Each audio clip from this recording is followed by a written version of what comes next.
എന്തിന്റെ അർത്ഥം? സാറ് ഭാരിച്ച കാര്യമൊന്നും അന്വേഷിക്കാൻ നിൽക്കണ്ട. ഇതിന്റെ പ്രിന്റ് ഔട്ട് അപ്പുറത്ത് വന്നിട്ടുണ്ട്. അതെടുത്ത് നോട്ടീസ് ബോർഡിലോട്ടിക്ക്. മാം പറഞ്ഞിട്ടാ. ഓ ഓ പിന്നെ ബൈ പോരെ. പോട്ടെ. ഓക്കെ മച്ചാ. ഓക്കെ ഹലോ, കാണാം. Tom here. ഏയ് യാ പറഞ്ഞിരുന്നു. ഇല്ല, അത് ഇതുവരെ ശരിയായില്ല. ഞാൻ അറിയിക്കാം. പോവാണ്. Okay bye. ഇല്ല, അത് ഞാൻ ഇവിടെ പറഞ്ഞത്. എൻ്റെ ഇരുപത്തിരണ്ടാത്തൊന്നും കമ്പനി മുഴുവൻ എൻ്റെ തലയിൽ കൂടി ഓടണേന്ന്. പോട്ടെ. ശരിയായി വരുന്നു. Okay guys, okay bye. പിന്നെ ഷാജി, എന്താ ആ ബാഗ് ഒന്ന് എടുത്ത് വണ്ടി വെക്കടാ. അതൊക്കെ ഞാൻ എപ്പോഴും എടുത്ത് വെച്ചു. അച്ഛാ, എന്നെ പറഞ്ഞുവിടാളെ അവന്റെ ശുഷ്കാന്തി കണ്ടില്ലേ?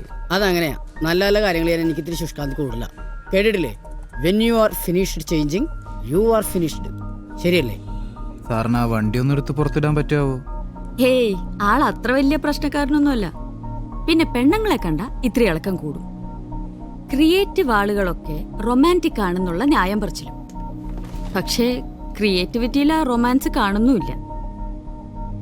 ഈ ബ്രാഞ്ച് പൂട്ടിക്കുന്നതിന് മുമ്പ് എന്തെങ്കിലും ആക്ഷൻ എടുക്കാന്ന് കരുതി, അത്രേ ഉള്ളൂ. എനിക്കൊരു കാര്യം അറിയാം. Art is like fart. അത് തനിയേ ഉണ്ടായി വരണം. നമ്മളതിനു വേണ്ടി പുഷ് ചെയ്താൽ ഇറ്റ് കംസ് ലൈക്ക് ഷിറ്റ്. കൊള്ളാലോ. ആരാ പറഞ്ഞ നീ ക്രിയേറ്റീവ് അല്ലാതെ? അതിവിടെ പലർക്കും അറിയില്ലല്ലോ. ഓക്കെ, പോയിട്ട് വരാം. എല്ലാം കുമ്പിലിട ആൾക്കാർ തന്നെ. നോക്കി വെള്ളർക്ക് നിൽക്കാതെ പോയി വണ്ടി എടുക്കടാ. ഓ പോട്ടെ. ഓക്കെ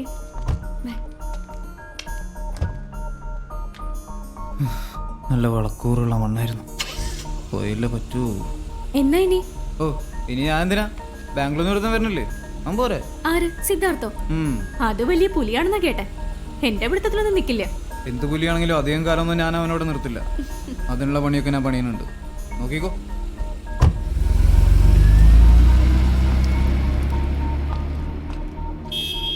മോളെ, ആനുവൽ ഡേക്ക് ഒരു കളർ കിട്ടണമെങ്കിൽ നിങ്ങളുടെ ഒരു സ്പെഷ്യൽ സംഗതി തന്നെ വേണം. ആ പിന്നെ നിങ്ങളുടെ ബ്രോഷർ കണ്ടിട്ട് ഇവിടെ ഉള്ളവരെല്ലാം കണ്ണു തള്ളിയിരിക്കുക. അളിയ, അന്ന് കള്ളലോടല്ലെന്നാ കേട്ടെ. അലോടാണെങ്കിലും അല്ലെങ്കിലും എൻ്റെ വണ്ടിയിലൊരു ബാറുണ്ടാവും. കള്ളുകൂടി ഇല്ലാതല്ലോ ഒരു ആനുവൽ ഡേ. വാ. കുര്യനങ്ങളുടെ നാറ്റിക്കല്ലേ മോളെ? ആ ഓക്കെ. അതെ, കഴിഞ്ഞ പ്രാവശ്യത്തെ പോലെ സിനിമാറ്റിക് ഡാൻസും മിമിക്രിയും ഒക്കെ നടത്തി നമ്മുടെ റേഞ്ച് താന്നു പോയി എന്നുള്ള പരാതി കേൾക്കാനൊന്നും എന്നെ കൊണ്ട് വയ്യ. അതുകൊണ്ട് ഈ പ്രാവശ്യം ഒരു പ്രത്യേകതരം കണ്ടംപററി ഡാൻസ് ആണ് നടത്താൻ പോകുന്നത്. എന്തോന്ന് ഡാൻസ്? കണ്ടംപററി. ഓ,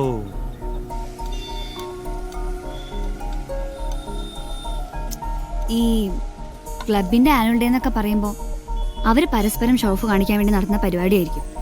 അതിനിടയ്ക്ക് നമ്മുടെ ഷോയ്ക്ക് എന്ത് പ്രാധാന്യം കിട്ടുന്ന എനിക്കറിയാത്തത്. സി വീണ, നമ്മൾ ഇതുവരെ പെർഫോം ചെയ്തതൊക്കെ യങ് ഓഡിയൻസിന്റെ മുമ്പിലാണ്, സ്പെഷ്യലി കോളേജ് ഡേ സെലിബ്രേഷൻസ്. ഇതെന്തായാലും നമുക്കൊരു ഡിഫറെന്റ് എക്സ്പീരിയൻസ് ആയിരിക്കും.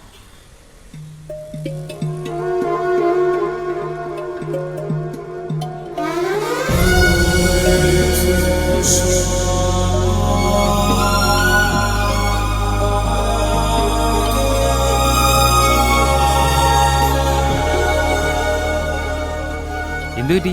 എല്ലാവരും ഭയങ്കര സീരിയസ് ആണല്ലോ. ഒരു ഡാൻസ് പ്രോഗ്രാമിന്റെ എൻക്വയറി വന്നിട്ടുണ്ട് ടൗൺസ്മെൻ ക്ലബിന്റെ ആനുവൽ ഡേക്ക്. ചെയ്യണോ വേണ്ടയോ എന്നുള്ള കൺഫ്യൂഷനിലാണ്. നിന്റെ അഭിപ്രായം എന്താ? നിങ്ങളത് ചെയ്യും. കൂടുതലൊന്നും ആലോചിക്കണ്ട. നിങ്ങൾ ഡാൻസിന് ഇങ്ങോട്ടൊരു എൻക്വയറി വരാന്നൊക്കെ പറഞ്ഞാൽ ഒരു ഭാഗ്യമാണേ. ഒന്ന് പോയി.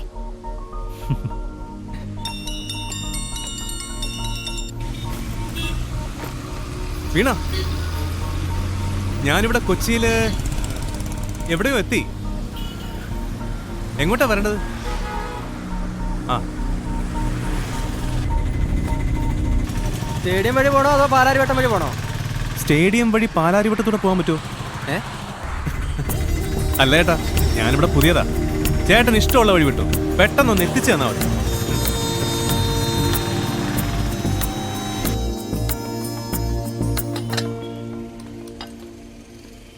കേട്ട് കേട്ട് മടുത്തൊരു ടോപ്പിക്കാ നിങ്ങളുടെ Bangalore life. With Veena the colour of Bangalore was different. ഞാൻ കണ്ടിരുന്നു ഒരു FB സ്റ്റാറ്റസ്. ഡിഫറെന്റ് എന്നേ പറഞ്ഞുള്ളൂ, അതിന് നല്ലതെന്ന് അർത്ഥമില്ല. അല്ലെങ്കിൽ ഇയാളെ കുറിച്ച് ഞാൻ ഇവരോട് നല്ലതൊന്നും പറഞ്ഞിട്ടുമില്ല. ഓ, ഓ. മെനു ഇച്ച, ഇതാണ് സിദ്ധാർത്ഥ്. ഞാൻ പറഞ്ഞിട്ടില്ലേ ബാംഗ്ലൂരിൽ എൻ്റെ ഫ്രണ്ട്. ആൻഡ് ഇത് ഇച്ച, ഇവന് കൊച്ചിയിൽ ആകെയുള്ളൊരു ഫ്രണ്ട് ഞാൻ. ഹായ്. ഹായ്. ഇവിടെ ജോയിൻ ചെയ്യാൻ പോകണമെന്ന് വീണ പറഞ്ഞിരുന്നു. ആ, ഇനി ഒരു 1 ഇയർ ഇവിടെ ഉണ്ടാവും. ഓ ഓക്കെ, അപ്പോൾ നിങ്ങൾ സംസാരിച്ചിരിക്കും, എനിക്ക് കുറച്ച് വർക്ക് ഉണ്ട്. ഇച്ച, ആ nice watch. Oh thank you. അപ്പോൾ എപ്പോഴാണ് നിങ്ങളുടെ കൊച്ചി ഷോ? അത് നെക്സ്റ്റ് മന്ത് 11th. അത്ര വലിയ ഷോ ഒന്നുമല്ല, ഒരു ക്ലബ് ഫംഗ്ഷൻ. അയ്യോ, അപ്പോൾ അതും കാണേണ്ടി വരുമല്ലോ. വീണയുടെ ഡാൻസ് മാത്രമല്ലേ കണ്ടിട്ടുള്ളൂ, അത് വെച്ചിട്ട് വിലയിരുത്തണ്ട. ഇതൊന്ന് വന്ന് കണ്ടു നോക്ക്.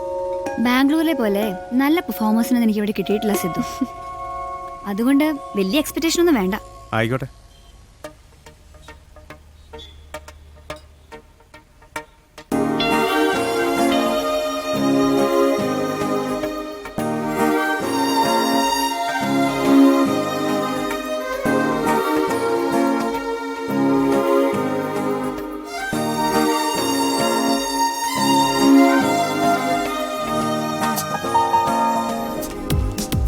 സിനിമക്കാരൊക്കെ കഥ എഴുതാനിരിക്കുന്ന സ്ഥലമാണ്.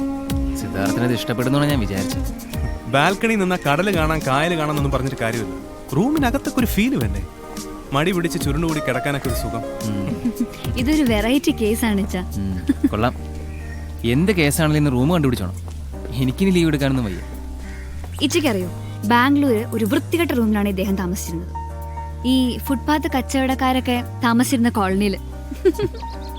സത്യം പറഞ്ഞ സൗകര്യങ്ങളൊന്നും നോക്കിയിട്ടല്ല ചാ. ചില സ്ഥലങ്ങൾ കാണുമ്പോൾ എന്റെ മനസ്സ് പറയും, Sidhu this is your Den, നീ ഇവിടെ കിടന്ന് പ്രാന്തെടുത്ത് ചത്തോന്ന്. പിന്നെ ഒരൊറ്റ കിടപ്പ, കുറേ ബുക്സ് ആയിട്ട്. നോ കുളി, നോ പല്ലുതേപ്പ്. പല്ലുതേപ്പുണ്ടേ? ഭാഗ്യത്തിന് കള്ളും കഞ്ചാവൊന്നും ഇല്ലാന്നാ തോന്നണത്. എന്താ തുടങ്ങണോ? അയ്യോ വേണ്ടായേ. ജോക്സ് എപ്പാർട്ട്, അഡ്വർടൈസിംഗ് ഫീൽഡിൽ ഏറ്റവും കൂടുതൽ ക്രിയേറ്റീവ് അവാർഡ്സ് കിട്ടിയ കക്ഷിയാണ് ഈ നിൽക്കുന്നത്. ഇവക്കൊരു വിലയില്ലെന്നേ ഉള്ളൂ. ഈ കലാകാരന്മാരിങ്ങനെയാടോ, ഇവർക്ക് ചില സ്ഥലങ്ങളോടും ആൾക്കാരോടൊക്കെ ഒരു പ്രത്യേക ഇഷ്ടം തോന്നും അല്ലേ? പറഞ്ഞുകൊടു. എനിക്ക് വയ്യ. കോഫി ഷോപ്പും വീടും വിട്ടിറങ്ങാത്ത നീ കലാകാരന്മാരെ കുറിച്ച് കൂടുതൽ സംസാരിക്കരുത്. ആ, അത് പറഞ്ഞപ്പോഴാ വലിയൊരു വീട്ടിൽ ഇവന് ഒറ്റയ്ക്കാ താമസിക്കുന്നത്. സിദ്ധു ഒരു കാര്യം ചെയ്യും, വേറെ മുറി കിട്ടുന്നവരെ ഇവനോട് കൂടിക്കോ. ഓക്കെ. അല്ല, ഞാൻ താമസിക്കുന്നത് സിറ്റിയിൽ നിന്ന് കുറച്ച് ദൂരെയാണ്. ഓണർ ഒരു പഴയ വീട്ടിൽ. അവിടെ ഈ സൗകര്യങ്ങളൊക്കെ ഇത്തിരി കുറവാണ്. സിദ്ധാർത്ഥിന് അതൊരു ബുദ്ധിമുട്ടാവാനാണ് സാധ്യത. Hey, no problem. മറ്റൊരു റൂം കിട്ടുന്നത് വരെ ഹോട്ടലിൽ സീലിംഗ് നോക്കി കിടക്കണ്ടല്ലോ.